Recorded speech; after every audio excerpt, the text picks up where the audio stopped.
नमस्कार, आप सबका मित्र दोस्त मैं मुन्ना बिहारी और आप सबों के लिए एक खुशखबरी है।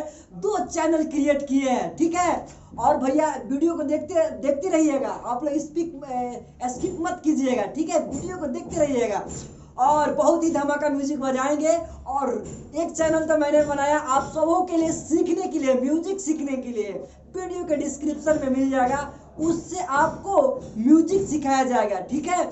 और एक और खुशखबरी है जो कि मतलब उस पर पूरा डांस ही डांस, पूरा म्यूजिक को उस पर मिलेगा। आप लोग डांस कर सकते हैं अपने, मतलब उससे बहुत सारा एंजॉय कर सकते हैं। मुन्ना 2M वह चैनल का नाम है, जो कि दोनों चैनल का वीडियो का डिस्क्रिप्शन में लिंक दिया जाएगा। और आइए पहले मनोरंजन करते हैं।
तो आशा करता हूँ कि आप सबको बहुत ही अच्छा लगा होगा यह वीडियो।